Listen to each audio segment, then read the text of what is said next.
Mr. Pond Boss, tell Here we me go. what to do to make all my Lunker Lake dreams come true. Hello, everybody. Bob Lusk, the Pond Boss. Must be Wednesday. Hope y'all will come hang out with me and let's talk about pond stuff, fish, plants, wintertime, water chemistry, happy water, habitat, everything you want to talk about. Hello, James Allen. I'm so glad you're getting to join us. This is so much fun. I love hanging out with you guys and just talking about, everything about pond management. I thought that I would talk tonight about resources. What are some of your resources? Hey, John Funk, I bet you're kind of cold finally. Y'all kind of waffled on this winter thing, but I know it's settled in northern Michigan now. Hello, Troy Todd. Good to see you, brother. So I thought I'd start off the topic tonight as talking about what are your resources? Where do you go to find information? Sure, you can watch this video and kind of sift through all the frivolity to get to the facts and fun and opinions. But at the same time, where else can you go to get it? James Allen, can we hear about shock boats tonight? Yeah, sure, I'll talk about shock boats. Happy to do that. R.E. Thompson, still sick. Uh-oh, I hate that, dude. You got so much to do and just so finite amount of time to go get it done. I get it. Hello, Tommy Garrett. Good to see you. R.E. Thompson, I got to go meet him. I don't care if I got to drive all the way to Mississippi and just hang out with him. And I want to hang out with Brother Thompson. He's a fascinating guy, and that all I see is what he lets me see. I know there's a lot more to Brother Thompson. And I want to meet Earl Woodard, too. He's in Alabama. I got to go see that guy. He and I kind of have started our own mutual fan club. Hello, Robert Dyer from Central Nebraska. Justin Ludwig. Good to see you guys joining in. So we'll talk about electrofishing boats here in a minute, but let me start off talking a little bit about what are your resources? Where can you go get information?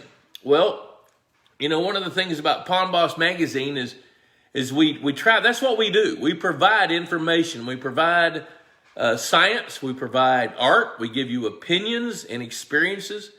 If you haven't been on the Pond Boss website, you need to go there and check out the Pond Boss website. There's all kinds of free articles, but the thing that really drives the Pond Boss website is the discussion forum. There's a forum there that we started in 2002, and it's still going. I guess it's in its 20th year. And it's turned into a big family, but there are over 500,000 posts. There's probably more than 1.5 million to 2 million views. And I'm probably shooting that a little bit short. Hello, Jacob West, Tom Davis. There's Wyatt checking in from Denver, Colorado. Chuck Brinkman, I know he knows where to dig up information. Justin has been on the forum. He's talking about that. I haven't, and really I should be spending more time on my own forum, but the guys that are there, they know what they're talking about.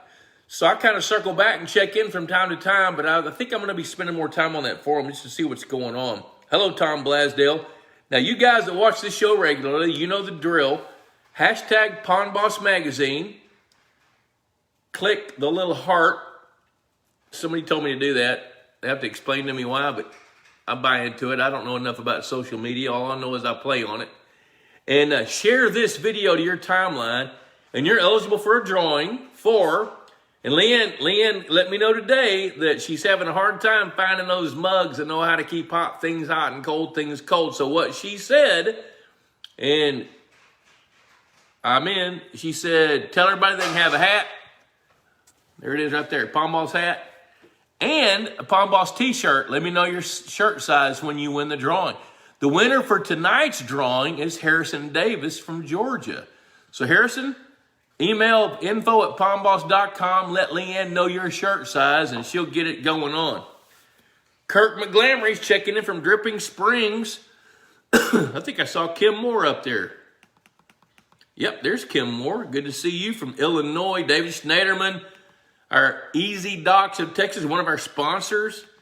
Good to see everybody. I'm glad y'all are here to join in and hang out. So some of the resources I want to tell you about, let me scroll down here. David George, Danny Mack, spent all day smoking brisket, pastrami, partially cured. What's a partially cured pork butt? You know what? No, don't answer that here. We'll go over that later. One of my favorite things ever is to smoke meat. I love to do that. I love like on a Saturday in the fall, fire up the smoker, turn on college football, keep adding oak wood to that fire or pecan or whatever I can get, and cook some really good meat. And then I got to find enough people to eat it, because if I eat it, there's a problem. Hello, Michael Gray. I worked over your store today, buddy. Michael Gray is one of the regular writers for Pond Boss, and I love his style. He's very passionate about what he does. He builds lakes in central Tennessee. So if you got something going on in central Tennessee and you need a little bit of help, or a shoulder to cry on, a dirt shoulder to cry on, Michael Gray's your guy. Drew Schmidt from Topeka, Kansas. Brian Holman, good to see you. Josiah checking in for about the third or fourth week in a row. Good to see Josiah checking in from Missouri. Tommy Garrett, do I need to feed during the winter? Here's my standard answer. If the fish eat it, feed it. If they're not coming to the feed, cut back. Depending on what your water temperatures are, that's how I decide whether to quit feeding or keep feeding.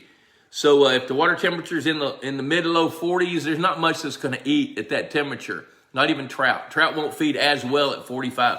They'll eat great at 55, but not so much. So, Danny Mac, remember those smoked catfish? Absolutely do. That was Jacob West's dad, Bobby, that did that. So what we did was, at the first Institute of Higher Pondology, I challenged everybody to go down to my catfish pond. If you don't catch any catfish, you're going to eat French fries and hush puppies. So they went down, caught some bluegill, caught in just enough catfish so we could cook. So we came and I skinned and gutted those catfish. Then we cut the fillets off the bones. Well, Bobby West said, let me show you something pretty cool. And he got, I can't remember the spices. Might have been Zatarain spices or something. And he coated those carcasses, those spines, cut the spines off the head. And he coated those with a cool spice, added some cornmeal, like some Louisiana fish fry, cooked them in peanut oil, cut them in little pieces, and we picked the meat off those carcasses. I remember that more than I remember eating those fillets. They were really, really good. Billy Bates is living the life. Yep. And you know what did he smoke? He cooked them on the grill. Yeah, you know what? I'm wrong. Danny Mac's right. He cooked those on the grill. We fired up the gas grill, and he cooked them on that grill. R.A. Thompson, know that if you ever drive this direction, you have a place to hang your hat. I would be honored to have you as a guest. And yes, there is more than what we've discussed. Yeah, I kind of suspect that. I will make my way to southern Mississippi. That's a promise. So let's go ahead and knock out the electrofishing boat chat that, was it James wanted to talk about? Oh, hold up. Robert Dyer's got a question too. Let me see what we got. Let me scroll back here and look around a little bit. Dripping Springs. We had our RV in Dripping Springs for a while. That's a long story for another venue. James Allen, can we hear about shock boats? Yep. Okay, so James, I'll talk to you about shock boats.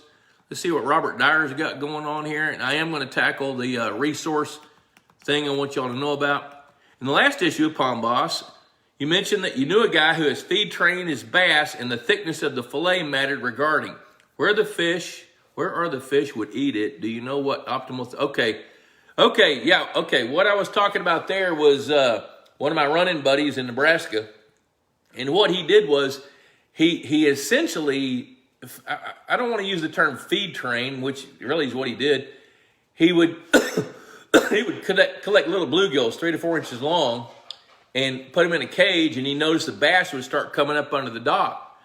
So he started taking some of those bluegill that he was feeding out. His original intent was to feed the bluegills and stock them in the lake for additional forage fish as he was culling small bass out of the lake, because the bass was a bass-crowded lake, about a 10-acre lake in the neighborhood.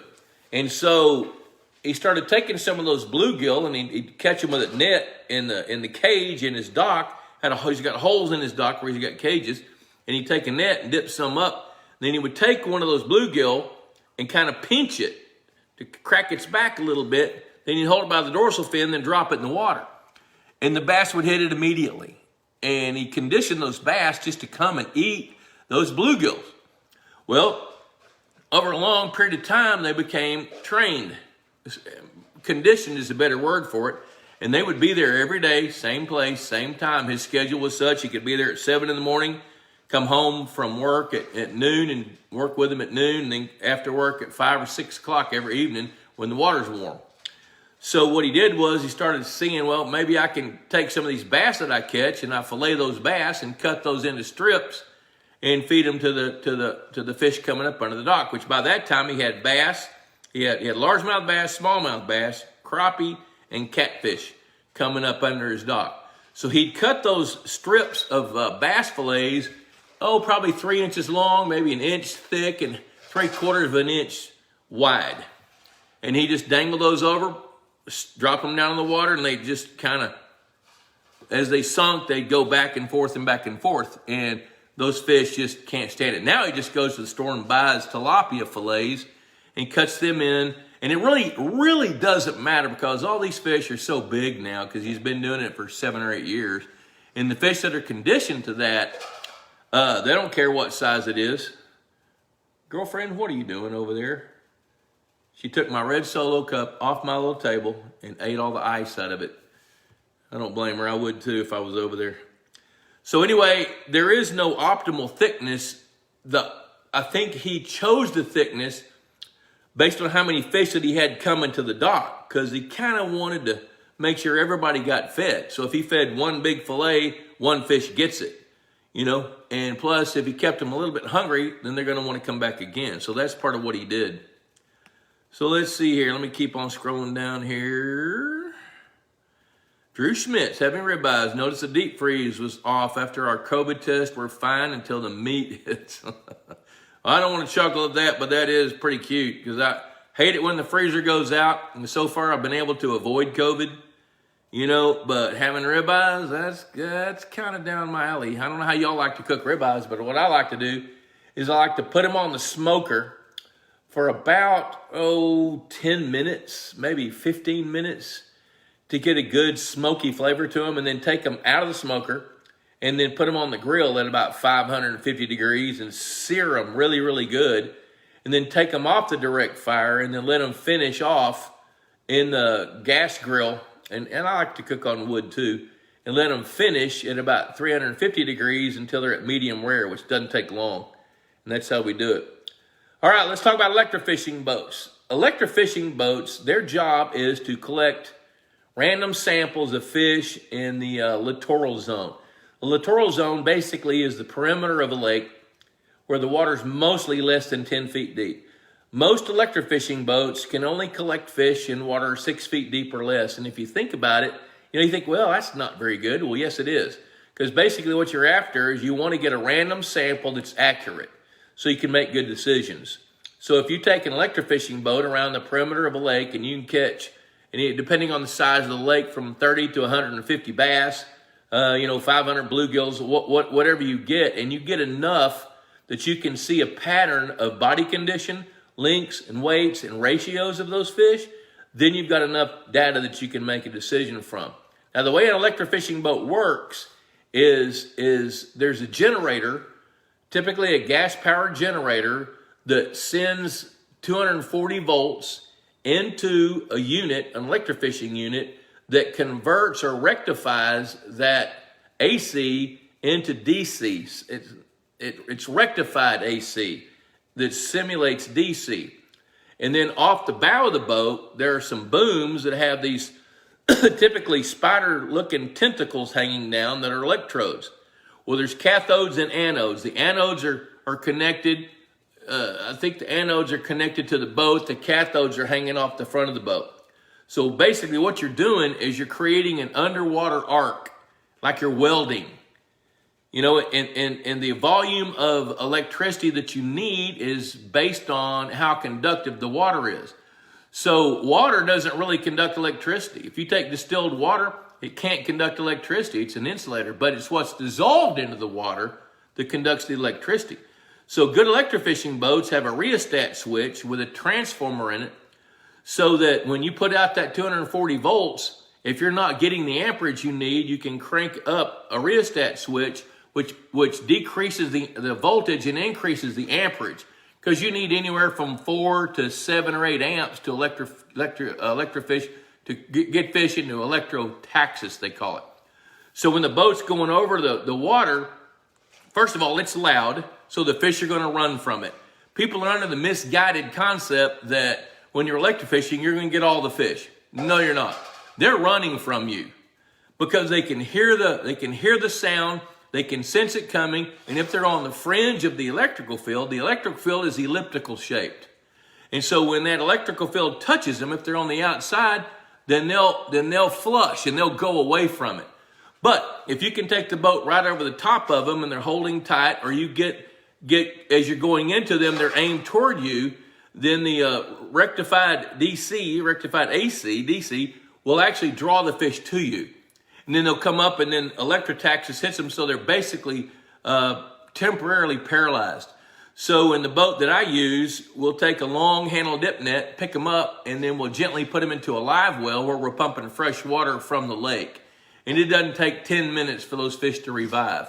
On a rare occasion, I'll chop one up at the prop of the boat, but very, very rarely do we kill any. And the whole mission of electrofishing is to collect a random sample so that we can look at the ratios of the different species of fish and judge their body condition. From that, we can come to conclusions as to what to do to change that fishery or keep it going. Should it be catch and release? Should it be harvested? So, there's your answer for that. How much do they cost?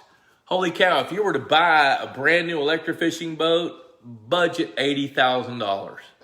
80 grand. You know, if you want to buy one that's used, 40. You know, and so electrofishing boats are not cheap. And that's part of the reason that professionals charge, you know, anywhere from $1,200 to $2,000 to do an electrofishing survey. You know, now the thing is you can go out and build your own boat. You can build one that is restricted for use in certain types of water. And you can probably spend $2 grand on the electrofishing unit. And then, you know, if you can find a boat, you might be able to do it all in for $17,500. But if you don't know how to interpret the data and you don't have the right safety switches and things in place, then it's dangerous. So I'm not too fond. I've built several electrofishing boats over a long period of time, and I'm going to tell you, I've been electrocuted and I didn't like it.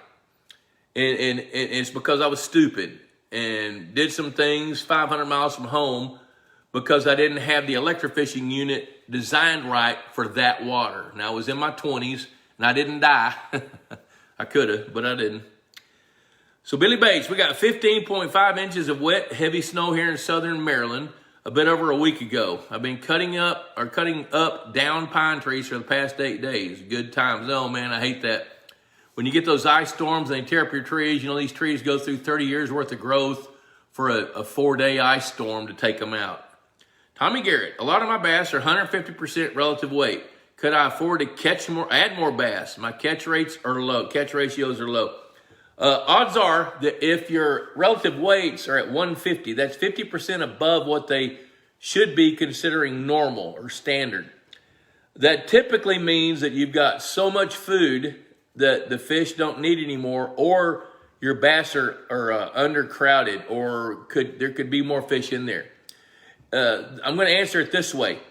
If those bass, the relative weights are 150 and they're not feed trained, and they've been in that pond or lake for at least 3 years, you're missing a year class. So in that case, I'd be real tempted, depending on what size your bass are. You say they're at 150, but are they 2 pounds or 5 pounds? You know, so you could probably add more bass. Now, the question needs to be answered is what size bass and when should you do it? That's going to hinge on the size of the bass that are in that 150 relative weight class, how old they are, and then what's the actual food chain like right now. You know, and those are the questions I would answer before I would add more bass. Dave Weber from northeast of Kansas City, America. Don't want to pay a dumb tax. Do I need to hire an engineer to spec out and design a new pond dam? Where do I find one for my area? I do not want to involve my local NRCS office. Well, I'll tell you this. Whether you need an engineer or not, it's going to be contingent on how big the dam needs to be. If the dam is going to be taller than about 20 feet and longer than maybe 400 feet, then I would seek an engineer. Now, what you can do is there's a handbook out there. It's by the USDA. You can get it online in a PDF and you can print it. It's got a lot of pages, but it's worth it. It's handbook number 590 by the USDA, and and I think it's the name of it is, I know the word planning is there, but planning and building ponds and lakes. It's something like that. But if you go to USDA, look for handbook number 590, and the word planning is in there. Planning is up there, then there's a comma, then there's the rest of the title. It's got something to do with ponds. That can give you some engineering information to help you decide whether you need an engineer. Now, here's the way I would tell you if you need an engineer. If you look at the watershed and measure that on topo maps, if you know how to read a topo map, then you can measure the watershed that feeds that site. Now, in northeast of Kansas City, with the amount of rainfall that you get on average, which I know that's asking what the average annual rainfall is now is a tricky question. But if you've got 8 to 10 acres of watershed per acre of lake that you want to build, that's about right. But if you measure that watershed and there's 25 acres per acre of pond that you want to build, you need an engineer. Now, you're going to need the engineer not only to figure out how big the dam should be, but what to do with the excess water when you do get that frog strangling, heavy flood, raging runoff rainfall event. That's when you know you need one. And I don't know why you don't want to involve the NRCS, probably because the dam's too big. But if you'll buy that, not buy it, but the handbook's free. Get the handbook, and then if your dam is going to be higher than 22 to 25 feet, and if your watershed ratio is greater than 10 to 1, I'm going to tell you need an engineer. Now, if you're going to try to build a 4 or 5 acre lake, the earth moving guy that's built 100 of them can do that. You can do that. You can actually, you know what? We're talking about resources. I'm going to bring you back to a resource. Here's a resource. If you don't have one, Dave Weber, if you don't have this, you need this book. This is 40 years of Mike Otto's life experiences and his knowledge on how to build lakes. Just add water. It's loaded up with pictures for those of us that can't read so good, but it's like 200 pages. Yeah, he's 200 pages. And I mean, this book is loaded with stuff about, what kind of equipment do you need? How do you do it? That sort of thing. Another one of your resources out there is, of course, we have a lot of videos on YouTube. A number of universities like Mississippi State, University of Iowa, Texas A&M, all the land-grant universities, most of those where there is water, they have a fisheries specialist, a fisheries extension specialist. They can get you some good information, which means that a county agent has got access to information from, now most of their information is fairly simple. How do I stop a leaky pond? Which, simple question, hard answer. Or how do I clear up a muddy pond? Or what's the right stocking rates? That sort of thing. And the reason I'm even looking at these books lately, so here's another one. This is a good book. And I happened to write this book. I didn't realize how good this book was till I went back and read it this week. Which is kind of funny. I shouldn't say stuff like that. But I went back, I thought, I wrote that? That's on the money. That's good stuff. So here's a couple of books. Just Add Water and Perfect Pond, and Want One. Both of those books can coach you through the thought process about how to build a lake. Okay, so I don't want to get too far behind on these questions. Harrison Davis, we need your shirt size, dude. You won the drawing. Now, y'all remember, hashtag Pond Boss Magazine. Click like, except somebody told us to click heart. I guess love. And then share this to your timeline, and you're eligible for a drawing for a hat and a t-shirt nowadays, because we ran out of the mugs and Leanne hasn't sourced any new ones. Pond Boss Magazine, $35 a year, cheaper than a Friday night date, and I promise you there's nuggets in each one of these. Michael Gray's got an article in each issue, and he builds lakes for a living. So Dave Weber, you ought to call Mike Otto, and you ought to call Michael Gray. And if you don't have their numbers, send me a message and I'll get it to you. So Michael Gray's story in this is an older one. This is July, August, because I don't have my other ones. Let's see here. What did he do? I know it's in there somewhere. Oh, he's talking about a spring that he had to deal with. Otto was talking about in his story in this one, was talking about how to finalize your plan. He goes over that hot and heavy in that book, Just Add Water. So, Will June, hello from Northwest Indiana. How much water depth do crappie need to survive through the winter in my area? In Northwest Indiana, Will, as long as you've got water, I'm going to tell you 12 to 15 feet deep, and you have a minimal risk of oxygen depletions and have a winter kill under your ice, then I'm going to tell you 12 to 15 feet is plenty deep. We'll scroll back up and make sure I didn't miss anything so far. Okay, I've got Tommy Garrett's, Billy Bates, Thompson. Let's see here, Tommy Garrett, Dave Weber, Will, Mike McPherson. Good evening from Indiana, another Indiana friend. What is your opinion on the bio blocks and muck remover blocks on a half-acre pond that's 25 feet at the center? Have two diffusers, but have one running in 3.5 feet during the winter to keep a hole in the ice. Should I consider adding one in the spring? Let's see, you've got a half-acre pond with 2 diffusers. That's enough. You don't need more than 2 diffusers in a half-acre pond. Running it 3.5 feet, that's a little bit shallow to get decent water movement, but if it's working, keep going with it. Now, your question is, what's my opinion on bio blocks and muck remover? Here's my opinion on microbes. I'm a bigger fan now than I was. Probably 25 years ago, I thought most of that was snake oil. But what I've come to realize, and here's why I say that. Every pond on the planet has beneficial bacteria. If you've got something bacteria can eat, they're going to be there. Every pond. I don't care how deep it is, what part of the world, they're going to have beneficial bacteria. Now, what I've learned over the last 10 or 12 years is that not all ponds have the same biotics or biota, the same microbes. So there's companies out there like Aquafix or Natural Lake with Landon Wyatt and Kevin Ripp. Those guys will actually take your water, analyze it, and come up with a prescription for what's going on in your pond's bottom. Now, there's 2 things that are significant about microbes, and I'm going to give you a more direct answer in a minute, but I got to give you a little bit of backstory on this deal. Microbes work in warm water, and these beneficial ones that we're talking about are aerobic. They have to have oxygen.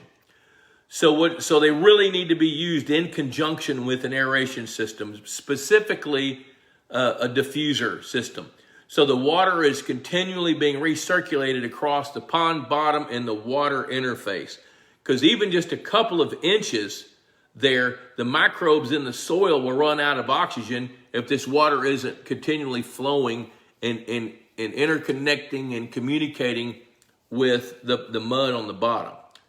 So now, with that said, one thing I have learned is everything in a pond has a limiting factor. Your bass are going to have a limiting factor. It's going to be how healthy the water is and do they have enough food and the right kind of habitat. So what is it? Water is going to have a limiting factor based on its chemistry and then what's being consumed that's dissolved in it. So in other words, what kind of nutrients are being used? Is there enough phosphorus? Is there too much phosphorus? Is there too much rooted aquatic plants? So microbes also have their limiting factors. And what I've learned over the years is that some of those limiting factors are food. That's their number 1 limiting factor because bacteria reproduces exponentially. So as it reproduces, it doubles every so much period of time as long as it's got oxygen. But the minute it runs out of food, it's done. So one of the things about that is that there are different strains and species of beneficial bacteria that live in our ponds. Our ponds always have that, but they don't have all those species. So what guys like Landon Wyatt will do is figure out what's missing and add that to it, give it an enzyme to help jumpstart that stuff to grow with aeration, and then it really goes to work on the organic matter. Now, my opinion about muck remover is the only muck that's going to get removed is what's organic. So if you've got a whole lot of silt flow in your pond and the majority of that is colloidal clay or little bitty pieces of dirt, bacteria can't eat the dirt. It can only break it down to what it is, and that's dirt.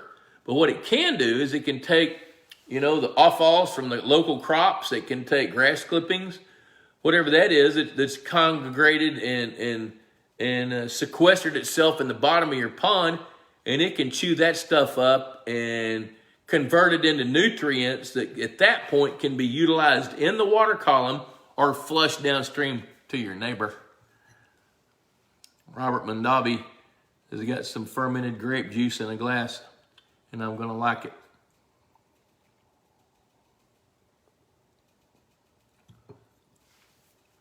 Mike, I don't think you need to add another diffuser. If you got 2 diffusers, that's enough.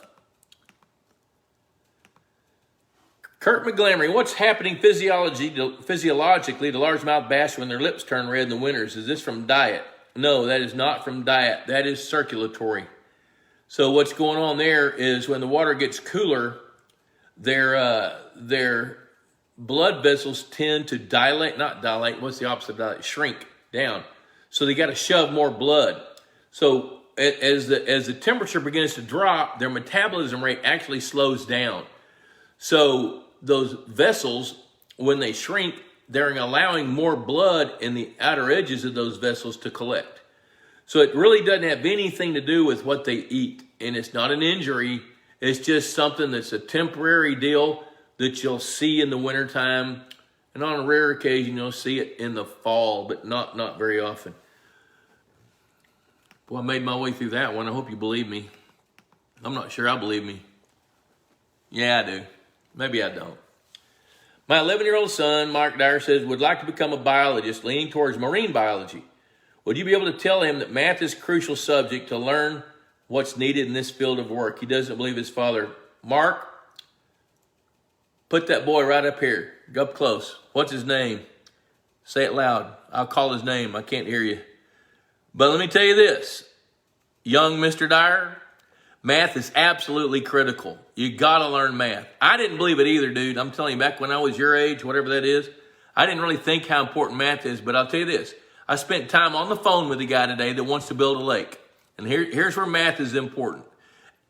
He started saying, okay, now it looks like my dam is going to be about 350 feet long. It's going to be 18 feet tall from ground level at the tallest point. It's probably going to average 8 feet tall. The slopes on the front side are going to be 3-to-1, and the slope on the back side are going to be 4-to-1. How much dirt's going to be in that? Well, if you know geometry and you know that a 3-to-1 slope means that for every foot it goes down, it goes out 3 feet, then you can calculate that because that's a triangle. So you can calculate the area of a triangle. And then if you also know that 1 acre, 1 inch deep, or 1 acre, 1 foot deep of dirt is 1,666 cubic yards, then you can figure out how many cubic yards of dirt are in his dam. And you know that a bulldozer guy is going to charge about $3 to $4 a cubic yard to move the dirt. Then you can give him an idea what it's going to cost. Oh, but wait, there's more. So when he started saying, okay, I'd like to stock my lake. So I said, well, how big do you think it's going to be? He says, I think it's going to be about 10 acres. So young Mr. Dyer, here's where math is important, because this is where you're going to get paid if you're a fisheries biologist and do what I do. I'm going to say, you know what? We really need to stock 1,000 bluegills per acre, and your lake is going to be 10 acres. So how many bluegill do we need to stock? 10 times 1,000 is 10,000. You got it right. I know your dad's helping you. But that's okay. You're going to get this because it's really, really important. Even better yet about that math, how much you going to sell him those 10,000 bluegills for? Well, here's where the math kind of turns into your payday. Well, you know, if you're going to have to go pay somebody 15 cents a piece for those bluegill and you got 10,000 of them, what's 10,000 times 15 cents? Oh, that's $1,500. But if you sell them to him for 35 cents a piece, you're going to make 20 cents a piece. Times 10,000, you're going to make $2,000 off of that sale. So you tell me, how important is math? It's pretty important. So there you go. No, not just that. When we go look at that lake site, we're going to set up a laser level so we can survey that site to see where the shoreline needs to be. If we don't know where the shoreline is going to be, then how can we figure out how big the lake's going to be and how big the dam's going to be? So I'm going to tell you, I have grown to love math, and there's just a handful of reasons why. In biology, you need to know. So like going back to this discussion a while ago, young Mr. Dyer, since we're talking to you straight up, how many pounds of beneficial microbes do we need to put in that half-acre pond? Well, it kind of depends on how much they're going to reproduce and how fast. So what's the difference between putting 5 pounds and 50 pounds? Because we want to put the right amount, so we have to do math to figure that out. So math is pretty darn important, so pick the book up, dog. You got this. Billy Bates, I know Mark, is that overboard? Put something in and tell me how that went over. You probably ran off to eat some pizza. I would have. All right, so Billy Bates says, Bob, I know Christmas trees have a limited lifespan for being good cover, but I have had a few donations of old fake Christmas trees. How do you feel about a fake Christmas tree? I love that. I would take the time to make sure they stand up, because when a fake Christmas tree stands up in the water column, it's going to add to the vertical space in the water column more so than the bottom space of the water column. So when you got that fake tree, it's going to be growing microbes on the little plastic leaves of that tree. So I actually kind of like them. Bundle them. Make sure they stand up. Put 3 or 4 of them in a bundle and put those about 3 to 6 feet apart. Frank James, have you heard that the EPA wants to take out the navigable part of waterways that come under government purview? This idea was scotched under the previous. Yes, I do know about that. That typically happens when liberals come in because they're trying to have more power. You know, when the conservatives come in, that goes away. You know, the problem with making a law is it's hard to unmake a law. So it is unreasonable. It's not right, and it takes away some of our liberties as United States citizens, which is stupid ass ridiculous. Last week you mentioned 20 to 25 walleye from acre pond. How many yellow perch would you try to pair with it? Is it similar to bass bluegill? No, you don't need to stock as many yellow perch. Now that kind of depends on how big they are. If you can get some 5 to 7 yellow perch, I'd probably 5 to 7 inch yellow perch. I don't think I'd put more than about 75 or 100 per acre in there. Okay, James Allen came in with an answer about that, Dave Weber's question. Frank James, still haven't received the January, February Pond Boss. I don't know why that is, because it hit the mail stream December 23. And here we are, January 12. So it's 19, that's 20 days in transit, which is totally ridiculous. But you know what? They did give us a fair warning. They said they were going to raise their prices and become less competent. So here we are. I got the magazine, and Leanne helped get it done to get it to the finish line so we could mail it 5 or 6 days earlier, which we did. Of course, it hit the mail stream about just before Christmas. So I don't know. It's in the mail stream. I know that, which it's aggravating. You know, there's things you don't have any control over, and the post office is one of them. Dave Weber, I have just added water. I've read it at least 3 times. I got the USDA handbook. Trying to hold 2+ acres of water on a 14.9 acre watershed. You do not need any assistance to engineer that dam. Any competent earth mover that's local, that's been building ponds for at least 20, 25 years, can do that job. So how's this fall's leaf fall sitting on the bottom of our ponds affecting this year's growing season? Well, you know, that's kind of a relative answer to a relative question. You know, like where you are, Harrison, where there's a whole lot of trees over there in Georgia, it's going to have a greater impact. Here's where leaves impact water. With tannins in it, when they break down, they give off tannic acid. So if your alkalinity is low, then you're going to see your pH shift. That's what can affect productivity.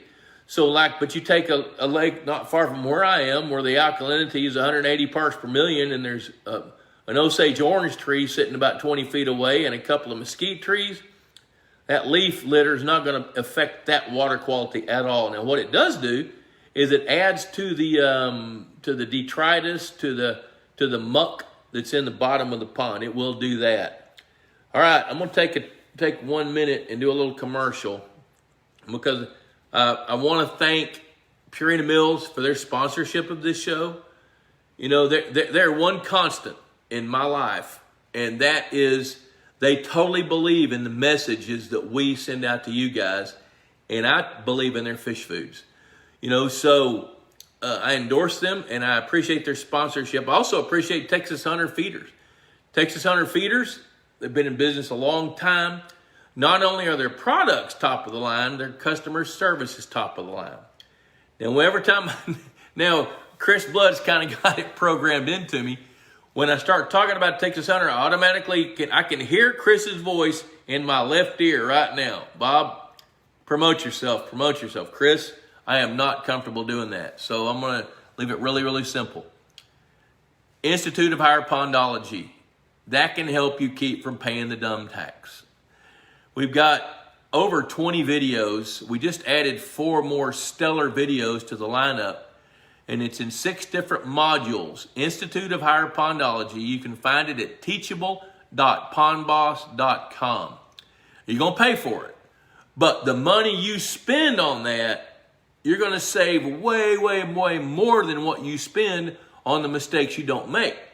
Now, one of the things I've learned with what I do for a living is when I'm conveying information, or you read an article in Just Add Water or Pond Boss or the USDA Handbook or Perfect Pond or on the Pond Boss Forum, what that typically does is it leads to more questions.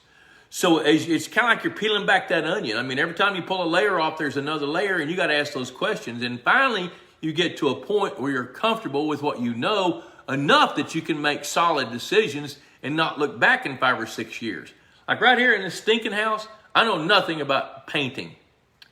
So we paid a painter and then figured out with all the overspray and where he didn't mask it off and painted the hinges on our drawers that maybe he didn't know what he was doing. So Debbie and I are right in the middle of paying a dumb tax, because now we're going to go out and find painters that know what they're doing. So my lesson here, that's pretty expensive, is just because he has a pickup truck, a ladder, and wears white pants doesn't mean that he's a painter. So now we're going through that little ordeal.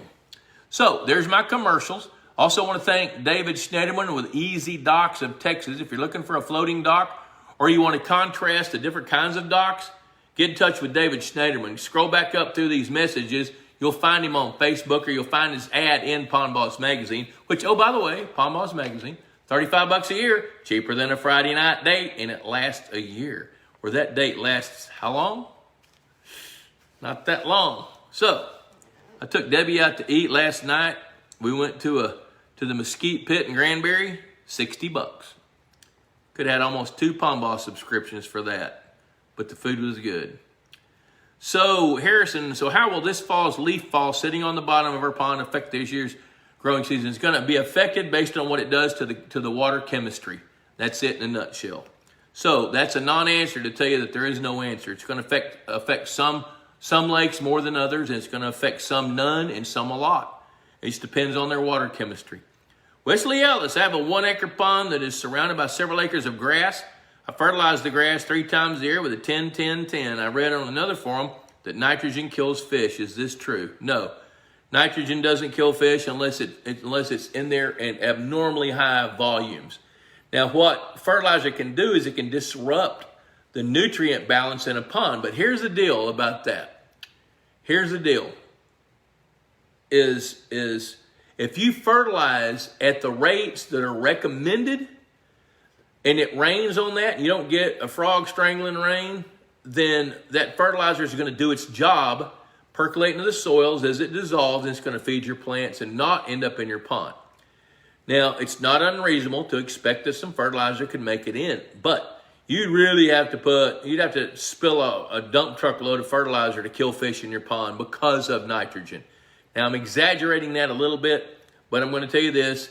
Fertilizer coming off of watersheds are not the typical cause of fish kills. It can influence the plankton bloom of a pond. It can influence the nitrogen phosphorus balance in a pond, which can result in blue-green algae. That's why you see blue-green algae more in agricultural ponds than you do neighborhood ponds. So my standard general answer is the nitrogen will not kill those fish. and if you're using it at the recommended rates on the bag. Mike McPherson, in the spring, I put one diffuser. It's going down. I'm losing it here. Holy cow, I'm getting behind. Y'all bear with me a minute. I'm going to catch up right now. In the spring, I put one diffuser on the bottom and moved the other to 8 feet. I asked about the muck remover because we had several trees that put leaves in the fall. Most of those leaves, honestly, they'll float to the end, then they get waterlogged or float to the edge, and they end up on the edge. Like when we had LL-3, there were several times over the years where I would drop those ponds down about 2 feet. We never had any leaves laying on the bottom below 2 feet. They would blow against the edge. That's where they'd waterlog and they'd sink right there. So what I did when I was younger and felt like it, I would draw the pond down because I had a well, so I could keep those ponds full. I could drop them down a couple of feet, let those leaves drain, and then rake them out with a leaf rake, pile them up, and then burn them. And that's what I did back then. But I'm not going to tell you that you should do that. Okay, let's see what else we got here. What else Mike said. Okay, gonna add 3 small Christmas. Cool, okay. Kevin Matney, holy cow. I don't know what that link is. I'll have to look at it. How's the pond design going for the guy in Kingfisher, Oklahoma? Haven't heard from the guy in Kingfisher, but the guy in Lindsay, he's finished with his. And actually, I'm gonna go find Chico and we're gonna go shoot some video in the bottom of his lake because that guy did it right. And I can't wait to get that video put together on how to build a lake and create the environment, the habitat inside a lake, because his lake is going to be the star of that movie, and that will go uploaded onto the Institute of Higher Pondology. Okay, so Kevin says, I tried again to get 2 years of Pond Boss, and your website won't let me. I will tell Leanne about that, and she can bird dog that and see what's going on. Mark, that went over great. I greatly appreciate the motivation. Matthew was all ears, listening very intently. He loves learning about fish and animal life cycles. If he's still there, Mark, if Matthew's still there, if he's not, holler at him. I'll give you a couple minutes. I got something else to tell him about math. Jeff Thompson, and how it really, really does apply to biology, I'll tell you in a minute. Go get him. Pull him off that pizza and tell him to get back in there. Pond Boss wants to tell him something. In the Carolinas, what is your ultimate stocking plan for trophy bass in a 2-acre pond? Renovating a small pond this winter. I'll tell you what I would do in the Carolinas, Jeff. In a 2-acre pond, I would renovate that pond and start over. I would make sure my water chemistry is happy and that I've got the right kind of habitat. I'd have 3 or 4 underwater communities that small fish can hang out in. I'd want to be sure I've got more than enough spawning beds for bluegills. Then that's part of the management strategy. Then when the bluegill are stocked, I'd feed them. I'd stock 2,000 bluegill per acre, and I'd stock about 60 pounds of fathead minnows total. So I'd stock 4,000 bluegill, and I'd stock about 40 pounds of fathead minnows in that pond. I'd feed them like crazy. Add another 500 red ear sunfish, shell crackers.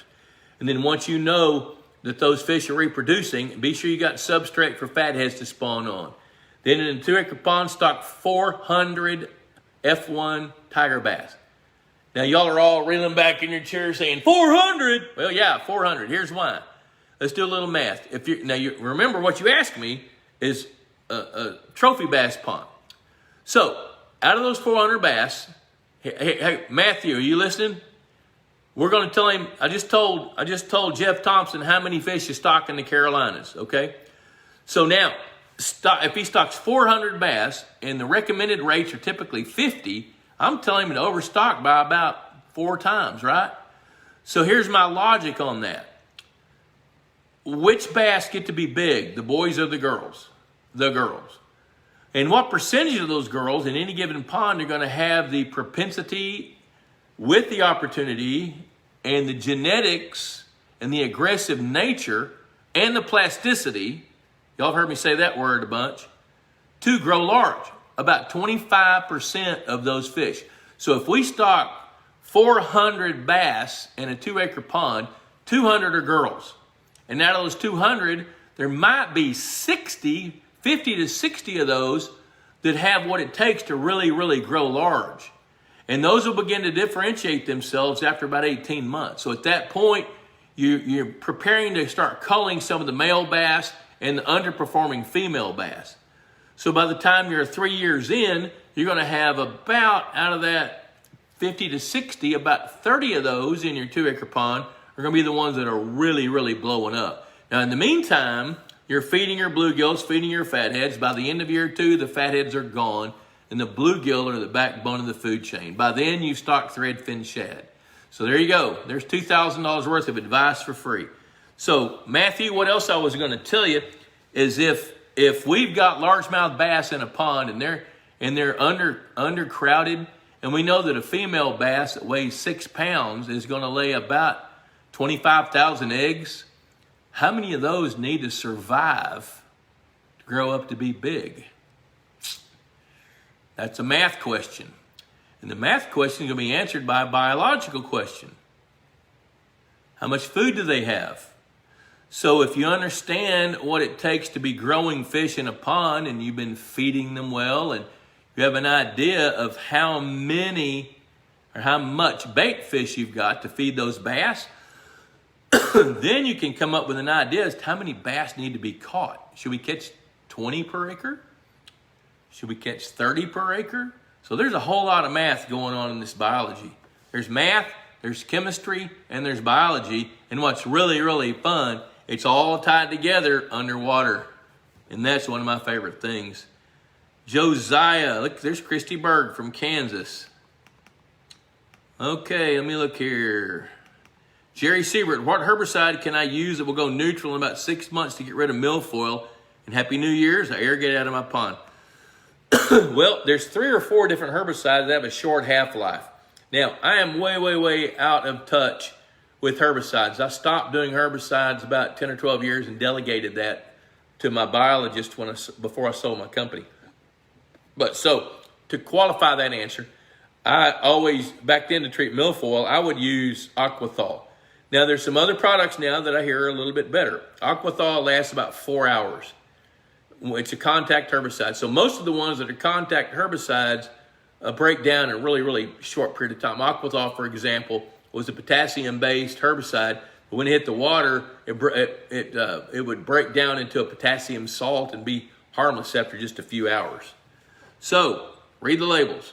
Go to, I'll tell you one thing I would do. Go to Aquaplant. Aquaplant is Texas A&M's aquatic plant identification website. It's got all the recommendations on herbicides and things. Okay, Ron Ardoin, would you prefer a pond built with a scraper that had step levels with several locations from 30 to 40 foot trees extending from 3 feet of water over the step levels, or would you prefer built with an excavator with ridges extending? Let's see, holy cow. Well, I'm going to... Both ponds will be aerated, and they both have 2 12 by 12 foot spawning beds and 18 to 24. Okay. You know what? I like scrapers because they're efficient. And with scrapers, you can do stair steps. With a track hoe, it's going to be a little bit more ragged, a little bit more rugged.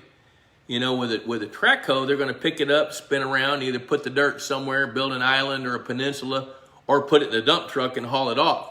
So I make those recommendations based on that site.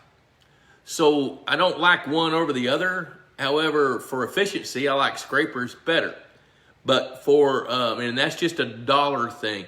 In terms of habitat, fish love to relate to drops, even 3-to-1 slopes, then a level, then another drop. They relate to that because bass, especially bluegill to some extent, and other fish to a lesser extent, they're seeking the best temperature that has enough oxygen for them to survive. So, there's a non-answer. Josiah, in my new pond, I'm planning to make piles of limestone rock piles with large rocks. I was told by somebody not to do this for some type of gas that could poison the water. Is there any truth to that? No. Now, if it's limestone rock, if it's calcium carbonate, that's actually healthy for your pond. You know, if it's like broken up concrete from Interstate 45 south of Dallas, maybe not so much. You know, because that does have calcium hydroxide in it. Dave Weber and I have had this discussion before.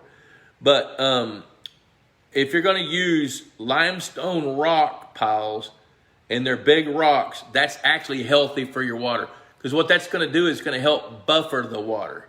there's no gas coming out of limestone rocks above the ground. Maybe the case underground, but it ain't the case above the ground. If there's any rock, this will make sense. When somebody digs those rocks up and pile them up and let them sit on the ground or in a dump truck, if there's any gas, it's going to escape before it gets in the water because there's less resistance in the atmosphere than there is in the water. So, I've never been asked that question, but that's going to be my answer. I'm going to tell you, heck no, put the stuff in there. These hours always fly by so dang fast. Frank James, would it be possible to grow some hybrid crappie in a forage pond? Heard they're less fertile and won't take over the main body of water. Well, they're still fertile. They'll still reproduce. The catch-22 to hybrid crappie is their predator fish. It takes 10 pounds of bait fish to grow a pound of crappie. So if you put hybrid crappies in a 1/10 acre hatchery pond, you're going to have to put about 40 pounds of fathead minnows at $10 a pound if you buy them. A lot less than that if you grow them. So to just grow a few pounds of crappie. Danny Mack, another math problem is cut and fill. That's right. No matter what you're building, a highway, a pond, a flat lot, the cut volume of ground has to equal the fill volume, or you're short or long, buying or disposing for money. That's right. Steve Thorburn, late to the show. That's okay. We're going to record it where you can come back and see it. Kirk, Sarah Parvin checking in. That girl knows how to catch fish. Sarah, one of these days I want to have a conversation about what you do to grow those fish that you catch and you put on Facebook, because those are pretty dadgum impressive. I mean, I've seen a lot of bluegill, but I've never seen the quantities and the way that you display those things, because you must have a heck of a pond growing out there. So I'm impressed. From Alabama. I have a son that lives south he lives near Alabaster, south of, near Montevallo, south of Birmingham. Okay, Kirk, is there another big bass strain of largemouth besides Florida strain? All the big bass in Mexico, are they Florida or just that good habitat to get? No, they're Florida strain bass. So really, the only strains of bass that typically can get double digits they have some level of Florida genetics. Now, there hasn't really been a need for anybody to figure that out. In other words, the question is, how much Florida genetics do they need? Does it need to be 10%, 20%, 50%, 80%? Nobody really knows the answer to that, because the people that are trying to grow big bass, they want at least 50% Florida genes. But is that what it really is? Nobody's answered that question because nobody's asked it or written a check to figure it out, which that would be kind of fun to do that. Now, I know there's a guy at Auburn that does some genetic research, but he's either holding that tight to his chest or I just hadn't read about it yet. Okay, let's see here. Sarah said, let's do it. I'm in. Next time I go that way, I'll message you. Christy Berg, I really enjoy your program. Well, I enjoy doing it. Christy, thank you. Mark, Matthew would like to know if black and white crappie, which we have in our pond, ever crossbreeding it, creating a naturally occurring hybrid. Yes, they do. They do. It's not necessarily normal, and you can't really look at it and tell that it's a hybrid. But what's really interesting about those two species, they're different species. They are different species. So the reasons that they don't typically cross is because they spawn at just slightly different temperatures. So if the white crappie spawns first and the black crappie come behind them, but where they do hybridize is when the white crappie start to spawn, come off the bed because of the temperature, go back on, and there's a male black crappie that's ripe and ready, he'll go spawn. But you typically don't see that because they spawn at slightly different temperatures and slightly different depths. Not too many people know that. Okay, Billy Bates, Bob, Solitude recommended stocking some trout in February for bass forage in the spring. How do I feel about that? Seemed like a great idea. I love it. I think it's a great idea. The thing I love about using trout to put weight on bass is you can be selective about which bass you want to feed. If you only want to feed bass that are 3 pounds and bigger, then you can buy 9 to 12 inch trout, and that's what's going to happen. So you can selectively feed your bass. Now, when you stock those trout, those bass may not eat them until the trout start to get a little sluggish as the water temperature goes up. But yes, I do. Actually, I recommend that quite often. Cody Shuffler, you recommend stocking threadfin shad as supplemental forage in the Carolina Trophy Bass Pond. Why would you lean more towards thread fins versus golden shiners, and would you be worried about a winter kill? I'm always worried about a winter kill. If water temperature hits 42, thread fins are going to die.